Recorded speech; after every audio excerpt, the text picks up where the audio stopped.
नमस्ते सभी को, एक बार फिर से स्वागत है एक और नई वीडियो में। और हम डिस्कस कर रहे हैं मिसकंसेप्शन इन स्पिरिचुअलिटी। आध्यात्मिक यात्रा में जो बाधक तत्व हैं, जो गलत धारणाएं हैं, उनके बारे में हम डिस्कस कर रहे हैं। और आज हम डिस्कस करते हैं परिणाम के बारे में, रिजल्ट के बारे में।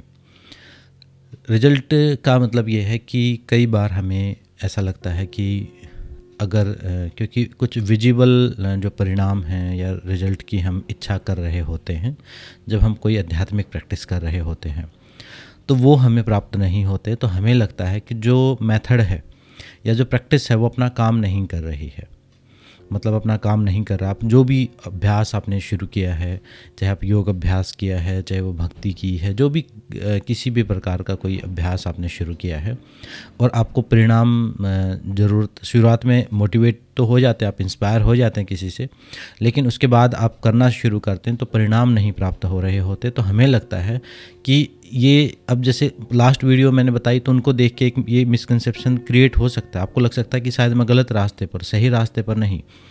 ऐसा नहीं है। इस चीज़ को भी हमें एक सम्यक दृष्टि से देखना पड़ेगा। जो आध्यात्मिक जर्नी जो है वो बहुत ही सूक्ष्म, समझो कि अपने अंतरात्मा की बहुत ही सूक्ष्म स्तर की जर्नी है, एक यात्रा है। कुछ चीज़ें भौतिक स्तर पर होती हैं और ये भी सिद्धांत याद रख सकते हैं, जितनी जल्दी कोई इफ़ेक्ट जितना जल्दी आता है उतना ही जल्दी जाने वाला इफ़ेक्ट भी होता है, उतनी ही टेम्परेरी होगी। जो ऊपर की जितनी लेयर पर होगी, मतलब अगर जो चीज़ अब विजिबल आप चीज़ें देखते हैं, इंस्टेंट जो चीज़ें होती हैं वो इंस्टेंट ही ख़त्म भी होने वाली होती हैं। और जो चीज़ सूक्ष्म होगी उसमें समय लगेगा। चाहे आप कोई भी सूक्ष्म से सूक्ष्म प्रक्रिया ले लो, चाहे आप भौतिक जीवन की कोई सूक्ष्म से सूक्ष्म प्रक्रिया ले लो, अगर आपको उसमें प्रॉपर स्टेबिलिटी चाहिए और लॉन्ग टाइम रिजल्ट चाहिए तो उसमें समय लगता है।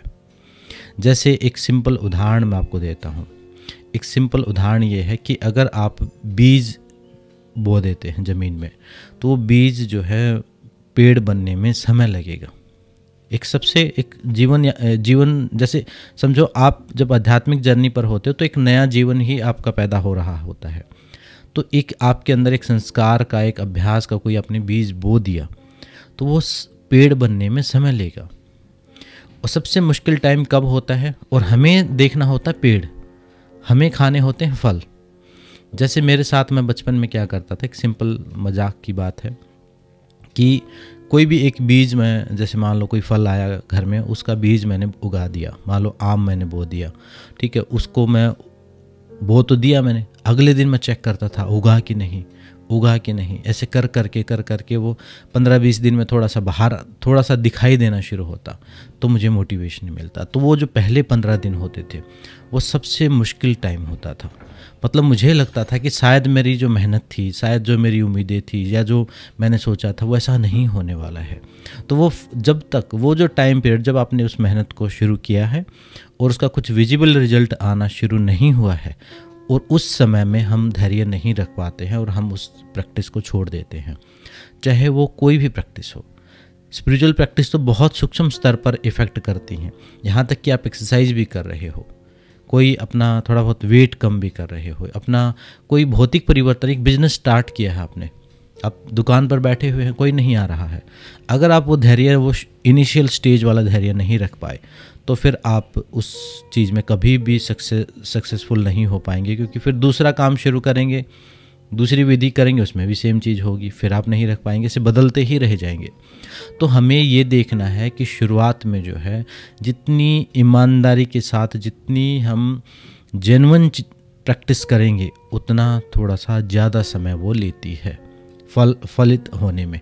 मान लो कोई ऐसा पेड़ आपने बोया है, एक ऐसा पेड़ बोया है जो सालों साल रहने वाला है और बहुत उसकी जो वैल्यू जो है बहुत ज़्यादा है, तो आप देखेंगे बहुत लंबे समय में वो उगता है और लंबे समय तक चलता है। जैसे मान लो खजूर का पेड़ है, वो बड़ा होने में बहुत समय लेगा, बहुत दिनों में वो बाहर आएगा उसका, क्योंकि नट शेल जो है बहुत मोटा है। तो इस प्रकार से हमें प्रैक्टिस भी देखनी, जितनी जेन्युइन होगी, जितनी ओरिजिनल होगी, उसको डेवलप होने में, उसको आपके अंदर इफ़ेक्ट करने में, आपकी चेतना में इफ़ेक्ट करने में समय लगेगा। जैसे मान लो भक्ति करने लगे, आपने कोई नाम जाप शुरू किया, तो आप देखेंगे कि नाम जाप करते करते शुरुआत में तो आप बोर हो रहे हो, कभी नींद आनी शुरू हो गई, कभी कुछ हो गया, कभी हाथ पैरों में दर्द हो गया बैठे हो आप करने के लिए, कभी फ्लक्चुएशन डिस्ट्रैक्शन इतने ज़्यादा होंगे, आपकी सेंसेस आपके कंट्रोल से बाहर हो जाएंगी, आप देखेंगे कि चीज़ें ठीक होने की बजाय गड़बड़ हो रही हैं, और वही धैर्य आप खो देंगे, उसको या तो छोड़ देंगे, या आप सोचेंगे कि कुछ मैं गलत कर रहा हूँ, या आप अपने गुरु पर डाउट करेंगे, या उस प्रक्रिया पर डाउट करेंगे, और किसी और चीज़ के चक्कर में पड़ जाएंगे। तो ये हमें विशेष ध्यान रखना है कि इनिशियल स्टेज पर सूक्ष्म से सूक्ष्म प्रक्रिया है खुद को जानना, अति सूक्ष्म, सबसे सूक्ष्म अगर कोई है चीज़ है इस पृथ्वी पर तो आध्यात्मिकता है। तो उस आध्यात्मिक प्रैक्टिस में आप, इतनी सूक्ष्म प्रैक्टिस में आप जा रहे हो, तो उसको थोड़ा सा समय दो, खुद के प्रति थोड़ा ईमानदार रहो, अपने जो भी अभ्यास हैं, जो भी प्रैक्टिसेस हैं, वो रेगुलर टाइम पर करते रहो, और एटलीस्ट कम से कम एक एवरेज टाइम 3 महीने का आप दो। 3 महीने तक तो आप ये मत सोचो कि कोई मुझे कुछ दिखेगा, कि कुछ रिजल्ट आएगा कि नहीं। 3 महीने तक तो हो सकता है आपने जो सोचा था उसका अपोजिट होता हो आपको दिखे, लेकिन 3 महीने बाद ही आप डिसाइड करो कि इस चीज़ ने काम किया कि नहीं किया। उसके बाद कुछ विजिबल रिजल्ट आएगा। जैसे अब ज़मीन के नीचे बीज बो तो दिया, अब वो समय जो है जब बीज नीचे है, बाहर नहीं दिख रहा, आप हर रोज़ पानी दे रहे हैं, उसकी देखभाल कर रहे हैं, धूप लगा रहे हैं, तो उसमें उस समय में आपको उम्मीद नहीं आ रही, आपको लग रहा है कि कोई अंकुर तो दिखाई नहीं दे रहा। लेकिन जब थोड़ा सा अंकुर दिखाई देना शुरू हो जाता है, तो फिर हमें ये पता चल जाता है कि अंकुर आया है तो अब ये पेड़ भी बनेगा, और पेड़ आया तो फल भी लगेंगे। तो वो समझो कि एक अंकुर आने में 3 महीने लगते हैं। कोई भी प्रैक्टिस रेगुलर 3 मंथ तक मिनिमम आपको करनी है, रेगुलर रूटीन में। और यहाँ सैटरडे संडे और वीक में 3 टाइम्स, वीक में 2 टाइम्स वाला कॉन्सेप्ट नहीं चलता है स्पिरिचुअल प्रैक्टिसेस में। जो भी कर रहे हो, जो भी स्पिरिचुअल प्रैक्टिस कर रहे हो, चाहे वो मंत्र हो, भक्ति हो, ध्यान हो, ज्ञान हो, योग हो, कुछ भी हो, उसको 3 महीने लगातार फॉलो करो, तो आपको अंकुर आते दिखाई देंगे। उसके बाद अंकुर किस रूप में दिखाई देंगे, अब ये चीज़ भी मिसकंसेप्शन हो सकती है, इस चीज़ को भी समझें। कई बार मान लो कोई ध्यान करने वाला है, तो 2-4 दिन करके सोचते हैं हमें तो कोई कलर नहीं दिखे, हमें तो चक्रों पे कोई स्पंदन नहीं हुआ, हमारी तो कुंडलिनी जागृत नहीं हुई, हमें तो कुछ परमात्मा के कोई दर्शन नहीं हुए, हमें तो कोई एनर्जी महसूस नहीं हुई। ये सब चीज़ें होती हैं, और यही कारण है कि ये रास्ता इतना कठिन है। ये जो पंथ इतना जो कठिन है, ये इसीलिए है क्योंकि इसमें एकदम से ऐसे देखना बड़ा मुश्किल काम है। दिख सकता है, ये सब चीज़ें हो सकता है कोई पहली बार, जैसे कई बार मेडिटेशन क्लास में लोग आते हैं तो उनको पहली बार में कोई एक्सपीरियंस हो जाते हैं, तो वो उनकी प्रीवियस ग्रोथ के ऊपर, अगर उन्होंने वो साधना कभी किसी जन्म में की है, पहले करके आए हैं, फाउंडेशन बनी हुई, तो पहली बार में भी एक्सपीरियंस प्राप्त कर सकते हैं कोई। और एक एक्सपीरियंस जो है आपको बहुत सारी किताबों का काम करता है। मान लो एक अनुभव हुआ आपको कोई ध्यान में, तो कई सारी किताबें एक साइड हुई और वो एक अनुभव एक साइड हुआ, वो आपके लिए एक बहुत मोटिवेशन का काम करेगा। लेकिन वो एक अनुभव प्राप्त करना ही शुरुआत में मुश्किल काम होता है। किसी को हो सकता है 3 महीने लगे, किसी को 1 महीना लगे, किसी को हो सकता है दूसरे तीसरे दिन ही हो जाए। तो वहाँ पर हमें ये चीज़ ध्यान रखनी है कि थोड़ा सा समय देना है और रेगुलर प्रैक्टिस करनी है। और ज़रूरी नहीं कि कोई चक्रों पर स्पंदन होना, कोई कलर दिखना, कोई कुंडलिनी जागृत होना, ये सब चीज़ें भी ज़रूरी नहीं। आप ध्यान कर रहे हो तो इन सब को बाईपास करके भी आप आध्यात्मिक जर्नी, क्योंकि ये प्राण शरीर के अनुभव हैं। अगर आप प्राण शरीर के अनुभव, मान लो प्राणायाम वगैरह कर रहे हो, प्राण शरीर पर कुछ काम कर रहे हो, आपकी प्रैक्टिस जो है उसमें प्राण शरीर से रिलेटेड कुछ चीज़ें हैं, तो ही आपको ये चक्रों के और कुंडलिनी के अनुभव होंगे।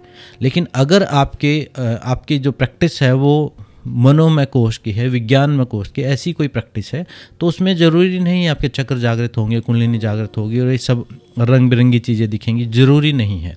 और अगर दिख भी रही हैं तो भी अपने आप को सुपीरियर समझने की ज़रूरत नहीं है। तो भी ऐसा नहीं समझना कि मुझे तो ये सब दिख रहे हैं तो पता नहीं क्या कर दिया, कुछ नहीं, ये आएंगे, ये जाएंगे। जैसे एक यात्रा है दिल्ली से मुंबई की, उसमें अलग अलग रंग बिरंगे शहर आएंगे और चले जाएंगे, ये सब यात्रा का पार्ट है। आपको फोकस करना अपने सुप्रीम गोल के ऊपर। ये चीज़ें योग में इन्हें बाधक तत्व कहा है। कई बार बहुत सारी चीज़ें दिखती हैं, ऐसी चीज़ें दिखती हैं जो नॉर्मली हम किताबों में पढ़ते हैं, लेकिन वो सब बाधक तत्व ही हैं। आपको एनर्जी महसूस होती है, ऑरा दिखना शुरू हो जाता है, थॉट्स रीड होना शुरू, बहुत सारी चीज़ें। लेकिन अगर उन्हीं चक्कर में पड़े तो वो बाधक तत्व, उन्हीं में फंस के रह जाओगे। और फिर जब जो दुख था वो अब और नए रूप में फिर आपके मतलब माया जो है आपको नए रूप में पकड़ लेगी और मुक्त नहीं हो पाएंगे और दुखों से परमानेंट मुक्ति नहीं हो पाएगी। तो ये हमें विशेष ध्यान रखना है कि रिजल्ट की जो है कोई जल्दबाजी ना हो, और अगर आ भी जाएं, कोई विजिबल रिजल्ट दिख रहे हैं तो हो सकता है वो टेम्परेरी हों, 2-4 दिन दिखें फिर ना दिखें, और उसमें भी डिफरेंट प्रकार के हैं। हर व्यक्ति की एक इंडिविजुअल मतलब थोड़ा बताया तो जा सकता है कि इस साधना में इस प्रकार के एक्सपीरियंस होते हैं, लेकिन वो एक्सपीरियंसेस ऐसा नहीं है कि हर आदमी के साथ बदल सकते हैं। कोई ऐसा नहीं कि बिल्कुल सेम ही होंगे आपकी, क्योंकि हर व्यक्ति की साइकोलॉजी अलग है, एनर्जी अलग है, कर्म संस्कार अलग हैं, धर्म पंथ उनकी धारणाएं, उनके बिलीफ सिस्टम अलग हैं। तो उस हिसाब से हुए एक्सपीरियंस होते हैं, वो मन के ही खेल होते हैं। वो या शरीर में जैसे कोई बदलाव होगा तो शरीर में, मान लो आप जिम करने लगे तो शरीर मजबूत हो रहा है तो आपको फील होगा कि हाँ हर रोज़ स्ट्रेंथ बढ़ रही है। ऐसे ही प्राण शरीर में कुछ परिवर्तन होंगे, आपके नस नाड़ियाँ खुलेंगी तो कुछ स्पंदन, कुछ झटके महसूस होंगे, शरीर में थोड़ी बहुत कंपन महसूस हो सकती है, कुछ चक्रों की संवेदनाएं महसूस हो सकती हैं।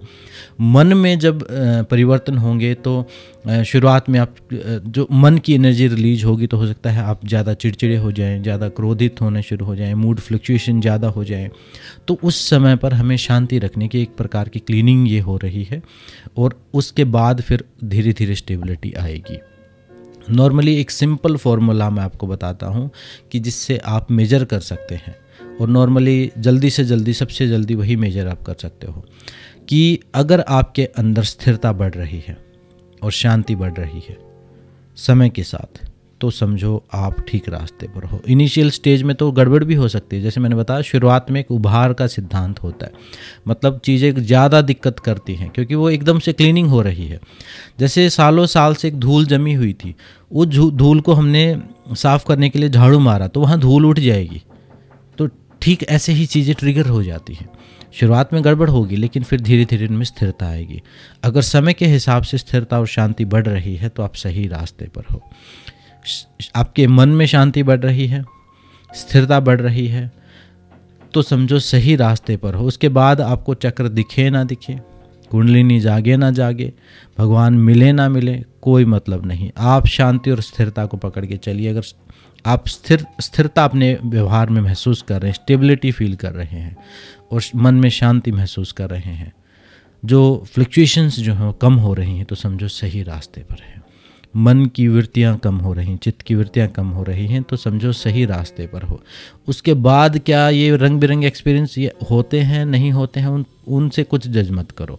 हो भी रहे हैं तो भी ठीक है, नहीं हो रहे हैं तो भी ठीक है। और अगर मान लो हो रहे हैं तो जिससे आप जो भी विधि सीख रहे हो या जो प्रैक्टिस कर रहे हो, तो अपने गुरु से, टीचर से, उससे आप डिस्कस करके कि अब क्या करना चाहिए या सही रास्ता है या कुछ, क्योंकि ये एक प्रकार के सिम्टम्स भी होते हैं, तो उनसे थोड़ा अंदाज़ा आ जाता है कि आप किस लेवल तक पहुँचे हैं, तो वो आप डिस्कस कर सकते हैं। अब यहाँ पर एक चीज़ और आती है जो शायद मैं किसी और वीडियो, स्पेशल वीडियो तो इस चीज़ के लिए नहीं बना पाऊँ शायद, कि गुरु ऐसा चुनो जिससे आप बात कर सको। मान लो आपने एक ऐसा गुरु चुना जो लाखों लोग उनके सामने रहते हैं। अगर आपका कोई इंडिविजुअल एक्सपीरियंस हुआ तो आप किससे डिस्कस करेंगे? कोई ऐसी चीज़ हुई तो इसलिए लाखों लोग जहाँ पर होते हैं वहाँ पर जो गुरु होते हैं वो चीज़ें ऐसे सिखाते हैं, लाइट वर्जन, कि उनसे जो प्रोग्रेस है बहुत धीमी होगी, बहुत स्लो होगी, कोई नुकसान नहीं होगा, कोई साइड इफ़ेक्ट नहीं होगा। मतलब मान लो कोई ऐसी दवाई देनी हो जो लाखों लोग खा सके, तो समझो उसकी जो डोज है उसके अंदर जो केमिकल्स हैं वो बहुत कम रखने पड़ेंगे ताकि किसी को भी नुकसान ना हो। तो इसलिए अगर कोई ऐसी साधना पद्धति आप करते हो जो लाखों लोग एक साथ कर रहे हैं, तो वो फिर बहुत ही डाइल्यूटेड फॉर्म उसकी होती है। और कोई ऐसा गुरु होता है जो 1 to 1 आपको सिखा सके, या आप जिससे टाइम टू टाइम मार्गदर्शन ले सकें, कॉल पर बात कर सकें, या पास मिल के कुछ मार्गदर्शन ले सकें। तो ऐसे में आप इंटेंस गुरु जो देगा आपके कर्म संस्कारों के हिसाब से, आपके एलिजिबिलिटी के हिसाब से, आपको इंडिविजुअल लेवल पर जो ज़रूरत है वही दवाई वो देगा, वही वो साधना, वही वो मेथड आपको देंगे। तो उससे क्या होगा, उससे प्रोग्रेस थोड़ी फास्ट हो जाएगी। वहाँ पर जो डाइल्यूटेड फॉर्म में आप खा खा के उस दवाई को, यानी अभ्यास कर कर के जो सालों साल आपने लगाए थे, अगर कोई ऐसा गुरु आपको मिलता है योग्य, तो वो ज़्यादा अच्छा है। लेकिन ये जो चीज़ें होती हैं, गुरु वाली भी एक मैं वीडियो बनाऊंगा अलग से, थोड़ा सा यहाँ कन्फ्यूजिंग है और हमें अवेयर होने की चीज़ ज़रूरत है, क्योंकि यही हमारी प्रवृत्ति, जो फास्ट रिजल्ट वाली जो प्रवृत्ति, इसका बेनिफिट लेके लाखों लोग हमें पता नहीं क्या का क्या ऊट पटांग चीज़ें सिखा जाते हैं, ऊट पटांग चीज़ें बेच जाते हैं, जिनकी कोई उपयोगिता नहीं है, जिनका कोई मूल्य नहीं है, जो बंधन में ही डालते हैं, ना एक प्रॉब्लम क्रिएट ही करते हैं, ठीक नहीं करते हैं। तो उन चीज़ों के प्रति भी अवेयर हमें रहना पड़ेगा। एक ऑथेंटिक गुरु से ऑथेंटिक कोई एक साधना पद्धति सीख के धैर्य के साथ उसका अभ्यास करेंगे तो रिजल्ट आएगा ही आएगा। मैं कह रहा हूँ, अगर आपने ईमानदारी से अभ्यास किया तो गलत चीज़ें भी सही रिजल्ट लेके आ सकती हैं। आध्यात्मिक है, क्योंकि यहाँ पर कुछ हार्ड एंड फास्ट ऐसा नहीं है कि बस यही चीज़ करनी पड़ेगी। वो जैसे मरा करने से राम राम हो गया था, तो कई बार ऐसा भी हो सकता है, लेकिन आपका 100% डेडिकेशन हो और धैर्य हो, विश्वास हो, दीर्घ काल तक अभ्यास का आपके अंदर एक पेशेंस होना जरूरी है, निरंतरता उसमें होनी जरूरी है। अपने गुरु में, अपने मेथड में जो भी अभ्यास करें उसमें बिलीव होना जरूरी है, विश्वास होना। आपका बिलीव नहीं हुआ, आपका विश्वास नहीं हुआ, डाउटफुल रहे, तो वो चीज़ काम नहीं करेगी, कम काम करेगी, क्योंकि वो हम एक चोट कर रहे होते हैं। समझो, एक जैसे सुनार की बोलते हैं ना, एक गहना बनाने के लिए तो बहुत छोटी छोटी चोट मारनी पड़ती है। ऐसे ही खुद को पॉलिश करने के लिए बहुत छोटे स्तर पर साधना की पद्धतियों का अभ्यास करना पड़ता है, तो उसमें समय लगता है। अच्छी चीज़ें समय लेती हैं, तो उसको इसी प्रकार की यही एक अप्रोच और एक एटीट्यूड रखें और रेगुलर प्रैक्टिस करें।